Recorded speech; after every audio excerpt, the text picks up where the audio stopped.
ನಮಸ್ತೆ ಫ್ರೆಂಡ್ಸ್, ಸವಿಪಾಕಶಾಲೆ ಚಾನೆಲ್ಗೆ ತಮಗೆಲ್ಲರಿಗೂ ಸ್ವಾಗತ. ನಾನಿವತ್ತು ಹಲಸಿನ ಹಣ್ಣಿನ ಬೀಜದ ಪಲ್ಯ ರೆಸಿಪಿನ ಮಾಡಿ ತೋರಿಸ್ತಾ ಇದ್ದೀನಿ. ಹಲಸಿನ ಹಣ್ಣಿನ ಬೀಜದ ಪಲ್ಯನ ಯಾವ ರೀತಿ ಮಾಡೋದಂತ ನೋಡ್ಕೊಂಬರೋಣ ಬನ್ನಿ.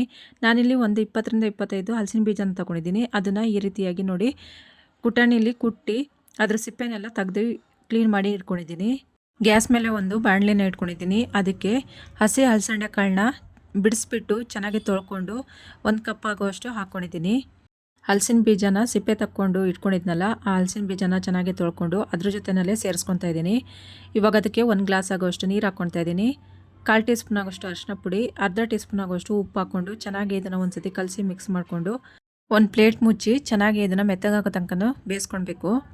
ಇದು ಬೇಯ್ತಾ ಇರಲಿ, ಅಲ್ಲಿ ತನಕ ಒಂದು ಮಸಾಲಾನ ರೆಡಿ ಮಾಡ್ಕೊಳ್ಳೋಣ. ಒಂದು ಮಿಕ್ಸಿ ಜಾರಿಗೆ ಹಸಿ ತೆಂಗಿನಕಾಯಿ ತುರಿ ಅರ್ಧ ಕಪ್ ಆಗೋಷ್ಟು ಹಾಕ್ಕೊಂಡಿದ್ದೀನಿ. 1/4 ಟೀ ಸ್ಪೂನ್ ಆಗೋಷ್ಟು ಸಾಸಿವೆ, ಅರ್ಧ ಟೀ ಸ್ಪೂನ್ ಆಗೋಷ್ಟು ಜೀರಿಗೆ, ಹಸಿ ಶುಂಠಿನ ಅರ್ಧ ಇಂಚ್ ಆಗೋಷ್ಟು ಕಟ್ ಮಾಡ್ಕೊಂಡು ಹಾಕ್ಕೊಂಡಿದ್ದೀನಿ. ಬೆಲ್ಲ ಒಂದು ಸ್ವಲ್ಪ ಹಾಕ್ಕೊಂಡಿದ್ದೀನಿ. ಹುಣಸೆಹಣ್ಣು ಒಂದು ಸ್ವಲ್ಪ ಹಾಕ್ಕೊಂಡಿದ್ದೀನಿ. ಬ್ಯಾಡಗಿ ಮೆಣಸಿನ್ಕಾಯಿ ಒಂದು 3ರಿಂದ 4 ಹಾಕ್ಕೊಂಡಿದ್ದೀನಿ.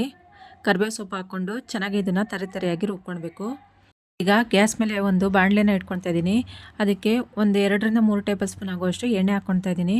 ಎಣ್ಣೆ ಚೆನ್ನಾಗಿ ಕಾದಿದೆ. ಇವಾಗ ಇದಕ್ಕೆ ಅರ್ಧ ಟೀ ಸ್ಪೂನ್ ಆಗುವಷ್ಟು ಸಾಸಿವೆ ಹಾಕ್ಕೊಳ್ತಾ ಇದ್ದೀನಿ. ಸಾಸಿವೆ ಚಿಟಪಟ ಅಂತಿದೆ. ಈಗ ಇದಕ್ಕೆ ಒಂದು 1/4 ಟೀ ಸ್ಪೂನ್ ಆಗುವಷ್ಟು ಹಿಂಗೆ ಹಾಕ್ಕೊಳ್ತಾ ಇದ್ದೀನಿ. ಪುಡಿ ಹಿಂಗು, 2 ಈರುಳ್ಳಿನ ಚಿಕ್ಕದಾಗಿ ಕಟ್ ಮಾಡಿಕೊಂಡು ಹಾಕ್ಕೊಂಡಿದ್ದೀನಿ. ಕರಿಬೇವು ಸೊಪ್ಪು ಹಾಕ್ಕೊಂಡಿದ್ದೀನಿ. ಚೆನ್ನಾಗಿ ಇದನ್ನು ಎಣ್ಣೆಯಲ್ಲಿ ಬಾಡಿಸ್ಕೊಳ್ಬೇಕು. ಈರುಳ್ಳಿ ಎಲ್ಲ ಚೆನ್ನಾಗಿ ಕೆಂಪಗಾಗಿದೆ. ಇವಾಗ ಇದಕ್ಕೆ ನಾವು ಏನು ಮಸಾಲಾನ ರುಬ್ಬಿಟ್ಕೊಂಡಿದ್ವಲ್ಲ, ಆ ಮಸಾಲಾನ ಹಾಕ್ಕೊಂಡು ಚೆನ್ನಾಗಿ ಇದನ್ನು ನಲ್ಲಿ ಈರುಳ್ಳಿ ಜೊತೆ ಚೆನ್ನಾಗಿ ಮಸಾಲ ಫ್ರೈ ಆಗಬೇಕು. ಮಸಾಲ ಫ್ರೈ ಆಗ್ತಾ ಇರಲಿ. ಈ ಕಡೆ ನಾವು ಕಾಳು ಮತ್ತು ಹಲಸಿನ ಬೀಜನ ಬೇಯಿಸೋಕ್ಕಿಟ್ಟಿದ್ವಲ್ಲ, ಅದು ಚೆನ್ನಾಗಿ ಬೆಂದಿದೆ ನೋಡಿ, ತೋರಿಸ್ತಾ ಇದ್ದೀನಿ. ಇವಾಗ ಇದನ್ನು ಅದರ ನೀರೆಲ್ಲ ತೆಗೆದುಬಿಟ್ಟು ಮಸಾಲೆ ಜೊತೆಯಲ್ಲೇ ಹಾಕ್ಕೊಂಡು ಚೆನ್ನಾಗಿ ಇದನ್ನು ಕಲಸಿ ಮಿಕ್ಸ್ ಮಾಡ್ಕೊತಾ ಇದ್ದೀನಿ. ಈ ಟೈಮ್ನಲ್ಲಿ ಉಪ್ಪು ನೋಡಿಕೊಂಡು ಉಪ್ಪು ಹಾಕ್ಕೊಳ್ಬೇಕು ಬೇಕಿದ್ರೆ. ಯಾಕಂತ ಹೇಳಿದರೆ ಒಂದು ಸ್ವಲ್ಪ ಮಸಾಲ ಎಲ್ಲ ಹಾಕಿದ್ರ ಮೇಲೆ ಉಪ್ಪು ಕಡಿಮೆ ಆಗಿರುತ್ತೆ. ಉಪ್ಪು ಹಾಕ್ಬಿಟ್ಟು ಚೆನ್ನಾಗಿ ಇದನ್ನು ಕಲಸಿ ಮಿಕ್ಸ್ ಮಾಡ್ಕೊಬೇಕು. ಮಸಾಲಕ್ಕೆಲ್ಲ ಉಪ್ಪು ಚೆನ್ನಾಗಿ ತಾಗಬೇಕು. ಅಲ್ಲಿ ತನಕ ಇದನ್ನು ಚೆನ್ನಾಗಿ ಕಲಿಸ್ಕೊಳ್ಳೋಣ.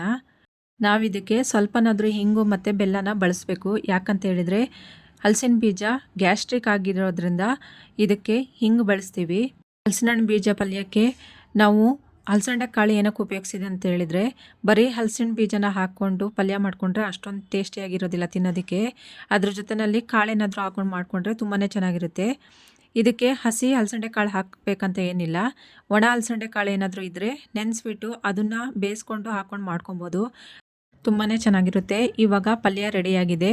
ನೋಡಿದ್ರಲ್ವಾ ಫ್ರೆಂಡ್ಸ್, ಹಲಸಿನ ಹಣ್ಣಿನ ಬೀಜದ ಪಲ್ಯನ ಯಾವ ರೀತಿ ಮಾಡೋದಂತ ಹೇಳ್ಕೊಂಡು.